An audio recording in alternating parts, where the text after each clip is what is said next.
പിതാവിൻ്റെയും പുത്രൻ്റെയും പരിശുദ്ധാത്മാവിൻ്റെയും നാമത്തിൽ ആമേൻ. ഞാൻ എൻ്റെ ഒരു പുതിയ ടോക്കിലോട്ട് കടക്കുകയാണ്. ഇന്നത്തെ എൻ്റെ വിഷയം എന്ന് പറയുന്നത് വരദാനങ്ങൾ എന്നതാണ്. വരദാനങ്ങൾ എന്നത് പൊതു നന്മയ്ക്കും സഭയുടെ വളർച്ചയ്ക്കും വേണ്ടി പരിശുദ്ധാത്മാവ് നൽകുന്ന ദാനങ്ങളാണ്. വിവിധ വ്യക്തികൾക്ക് പരിശുദ്ധാത്മാവ് ഈ വരങ്ങൾ സമൂഹത്തിന്റെ ആവശ്യാനുസരണം വിതരണം ചെയ്യുന്നു. സാധാരണയായി 9 വരദാനങ്ങളാണ് ഉള്ളത്. വിവേകത്തിന്റെ വചനം, ജ്ഞാനത്തിന്റെ വചനം, രോഗശാന്തി വരം, അത്ഭുത പ്രവർത്തന വരം, പ്രവചന വരം, വിവേചന വരം, വിശ്വാസവരം, ഭാഷാവരം, വ്യാഖ്യാന വരം. ഈ 9 വരങ്ങളെ 3 ഗണങ്ങളായി തിരിക്കാം. വെളിപാട് വരങ്ങൾ, ശക്തിയുടെ വരങ്ങൾ, പ്രചോദന വരങ്ങൾ എന്നിവയാണ് അത്. വെളിപാട് വരങ്ങൾ എന്ന് പറയുന്നത് വിവേകത്തിന്റെ വചനം, ജ്ഞാനത്തിന്റെ വചനം, വിവേചന വരം എന്നിവയാണ്. ശക്തിയുടെ വരങ്ങൾ എന്ന് പറയുന്നത് വിശ്വാസവരം, രോഗശാന്തി വരം, അത്ഭുത പ്രവർത്തന വരം എന്നിവയാണ്. പ്രചോദന വരങ്ങൾ എന്ന് പറയുന്നത് പ്രവചന വരം, ഭാഷാവരം, വ്യാഖ്യാന വരം എന്നിവയാണ്. വെളിപാട് വരങ്ങളിലൂടെ നിത്യനായ ദൈവം മനുഷ്യന് സത്യങ്ങളെ വെളിപ്പെടുത്തി കൊടുക്കുകയാണ്. ഈ വെളിപാട് വരങ്ങളിൽ വെളിപാട് ഉണ്ടായേക്കാം. ഈ വെളിപാട് മനുഷ്യന്റെ ശാരീരിക കഴിവുകൾ കൊണ്ട് അറിയാനാവാത്ത സ്വർഗീയമായ ഒരു വെളിപ്പെടുത്തലാണ്. ഇതിന് ഒരു ഉദാഹരണം ബൈബിളിൽ നിന്ന് പറയാം. ശിമിയോൻ പത്രോസ് പറഞ്ഞു, നീ ജീവനുള്ള ദൈവത്തിന്റെ പുത്രനായ ക്രിസ്തുവാണ്. യേശു അവനോട് അരുളി ചെയ്തു, യോനായുടെ പുത്രനായ ശിമിയോനെ, നീ ഭാഗ്യവാൻ. മാംസരക്തങ്ങളല്ല, സ്വർഗസ്വനായ എൻ്റെ പിതാവാണ് നിനക്കിത് വെളിപ്പെടുത്തി തന്നത്. ശക്തിയുടെ വരങ്ങളിലൂടെ ദൈവം തന്റെ ശക്തിയും കഴിവും മനുഷ്യനിലേക്ക് നൽകുന്നതാണ്. മനുഷ്യന് സ്വാഭാവികമായി നേടാനാവാത്ത ഒരു ശക്തിയും ഊർജവും ഈ വരങ്ങളിൽ ഉൾച്ചേരുന്നുണ്ട്. പ്രചോദന വരങ്ങളിലൂടെ ദൈവം തന്റെ അഭിഷേകവും അനുഗ്രഹവും മനുഷ്യനിലേക്ക് നൽകുന്നു. വചനം ഇപ്രകാരം പറയുന്നു, ദാനങ്ങളിൽ വൈവിധ്യമുണ്ടെങ്കിലും ആത്മാവ് ഒന്നു തന്നെ. ശുശ്രൂഷകളിൽ വൈവിധ്യമുണ്ടെങ്കിലും കർത്താവ് ഒന്നു തന്നെ. പ്രവൃത്തികളിൽ വൈവിധ്യമുണ്ടെങ്കിലും എല്ലാവർക്കും എല്ലാറ്റിലും പ്രചോദനം നൽകുന്ന ദൈവം ഒന്നു തന്നെ. എന്താണ് ഇതിന്റെ അർത്ഥം?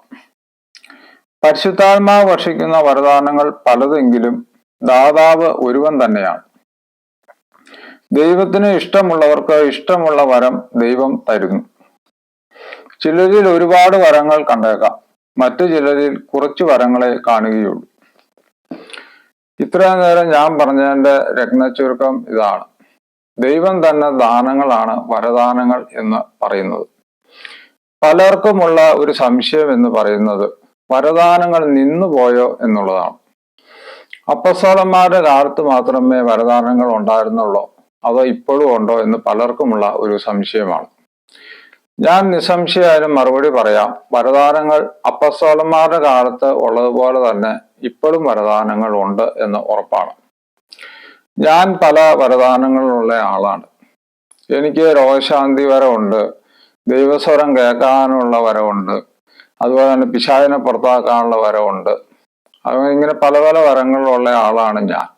അതുകൊണ്ട് ഒരു കാരണവശാലും ആരെങ്കിലും പറഞ്ഞു കഴിഞ്ഞാൽ വരദാനങ്ങൾ നിന്നുപോയി എന്ന് പറഞ്ഞു കഴിഞ്ഞാൽ നിങ്ങൾ ഒരു കാരണവശാലും വിശ്വസിക്കരുത് വരദാനങ്ങൾ നിന്നുപോയി എന്ന് പറയുന്നത്.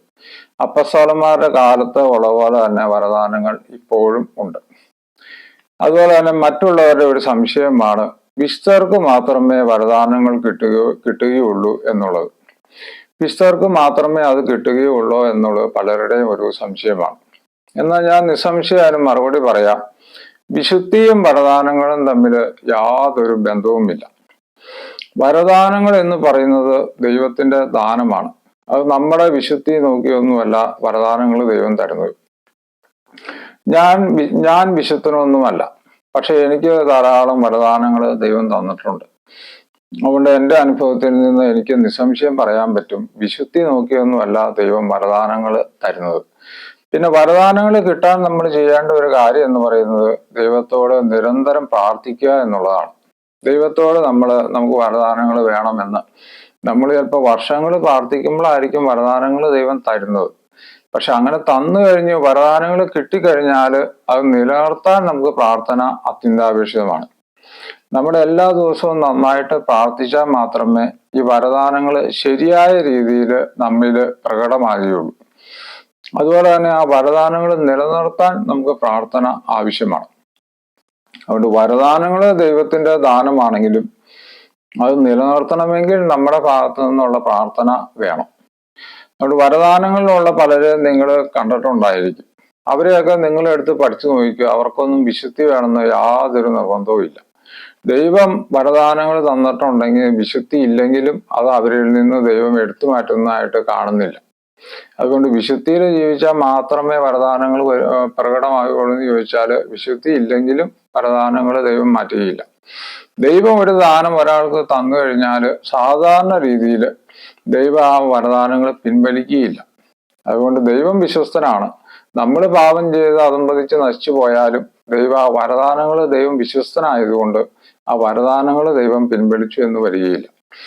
അതുകൊണ്ട് വരദാനങ്ങളുള്ള ആരെങ്കിലും നിങ്ങൾ കാണുകയാണെങ്കിൽ അവരെല്ലാവരും വലിയ വിശുദ്ധരാണ്, ദൈവത്തിന്റെ ആൾക്കാരാണ് എന്നൊന്നും ചിന്തിക്കേണ്ട കാര്യമൊന്നുമില്ല. അത് ഒരു വിശുദ്ധി ഇല്ലാത്തവനും ദൈവം വരദാനങ്ങൾ ദാനമായി കൊടുക്കും. അതുപോലെ തന്നെ ഈ വരദാനങ്ങൾ നിലനിൽക്കണമെങ്കിൽ ഞാൻ മുമ്പ് പറഞ്ഞ പോലെ നമുക്ക് നല്ല പ്രാർത്ഥന ആവശ്യമാണ്. നമ്മൾ എല്ലാ ദിവസവും പ്രാർത്ഥിച്ചു കഴിഞ്ഞാൽ മാത്രമേ ഈ വരദാനങ്ങളെല്ലാം അതിന്റെ ശക്തിയോടുകൂടി നമ്മിൽ പ്രകടമാകുകയുള്ളൂ. അതുകൊണ്ട് നിങ്ങൾ എല്ലാ ദിവസവും ദൈവത്തോട് എനിക്ക് വരദാനങ്ങൾ വേണം എന്നും പറഞ്ഞ് പ്രാർത്ഥിക്കുക. അങ്ങനെ എല്ലാ ദിവസവും പ്രാർത്ഥിക്കുമ്പോൾ ദൈവത്തിന് ഇഷ്ടമുണ്ടെങ്കിൽ, ദൈവഹിതമാണെങ്കിൽ ദൈവം നമുക്ക് വരദാനങ്ങൾ തരും. അത് നിലനിർത്താൻ വേണ്ടി നമ്മൾ പ്രാർത്ഥനകളിലൂടെ മുന്നോട്ട് പോവുക. അപ്പൊ ഇന്നത്തെ എൻ്റെ ടോക്ക് നിങ്ങൾക്ക് ഇഷ്ടപ്പെട്ടെങ്കിൽ നിങ്ങൾ സബ്സ്ക്രൈബ് ചെയ്യുക, ലൈക്ക് ചെയ്യുക. കൂടുതൽ കാര്യങ്ങൾ ഞാൻ എൻ്റെ അടുത്ത ടോക്കിൽ പറഞ്ഞുകൊള്ളാം.